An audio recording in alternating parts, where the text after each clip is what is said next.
నుక్కర్ నాటక్ అనే ఫిలిం చూస్తే ఫస్ట్ నుంచే మనకు ఒక రా అండ్ గ్రౌండెడ్ ఫీల్ వస్తుంది. ఈ మూవీ ఇప్పుడు నెట్ఫ్లిక్స్లో స్ట్రీమింగ్ అవుతుంది. స్ట్రీట్ థియేటర్ బ్యాక్డ్రాప్లో యూత్ యొక్క activism, social problems and real life స్ట్రగల్ని చూపించే ఒక హానెస్ట్ ఫిలిం ఇది. స్టోరీ సింపుల్గా ఉంటుంది. కొంతమంది యంగ్స్టర్స్ సొసైటీలో ఉన్న ప్రాబ్లమ్స్ని అడ్రస్ చేయడానికి గ్రౌండ్ లెవెల్కి వెళ్తారు. నుక్కర్ నాటక్ ద్వారా అవేర్నెస్ క్రియేట్ చేయాలని ట్రై చేస్తూ ఉంటారు. కాన్సెప్ట్ వైజ్ అయితే చాలా స్ట్రాంగ్ మూవీ. ఎక్స్పెషల్గా ఎడ్యుకేషనల్ గ్యాప్స్ని, ఇన్ఈక్వాలిటీస్ని, యూత్ రెస్పాన్సిబిలిటీ లాంటి టాపిక్స్ని టచ్ చేశారు. కొన్ని సీన్స్లో అయితే రియల్గా ఎమోషన్ బాగా కనెక్ట్ అవుతుంది. న్యాచురల్ పర్ఫార్మెన్స్ ఉంటుంది.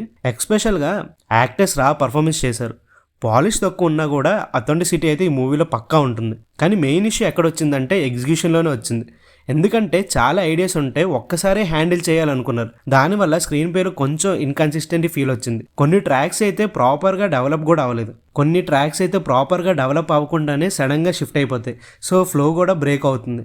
ఎమోషనల్ సీన్స్ అయితే కొన్ని ప్లేసెస్లో చాలా స్ట్రాంగ్గా వర్కౌట్ అయ్యాయి. కానీ కొన్ని చోట్ల అయితే ఫోర్స్డ్గా అనిపించింది. డైరెక్షన్లో సిన్సియారిటీ ఉంది, మెసేజ్ కూడా క్లియర్గా ఉంది.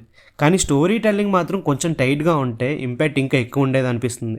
ఓవరాల్గా చూస్తే మాత్రం ఇదొక ఇంటెన్సివ్ డ్రివెన్ సినిమా. పర్ఫెక్ట్ కాదు, కానీ హార్ట్ ఉంది ఈ మూవీకి. ఎఫెక్ట్స్ కూడా చాలా బాగా కనబడతాయి అండ్ మూవీ స్టోరీ కూడా చాలా బాగుంటుంది. ఇంకా ఫైనల్గా చెప్పాలంటే ఇదొక హానెస్ట్ అటెంప్ట్. మెసేజ్ కోసం చూడొచ్చు, కానీ సినిమా ఎక్స్పీరియన్స్ కోసం చూడాలనుకుంటే ఈ మూవీ యావరేజ్ అనే చెప్తాను.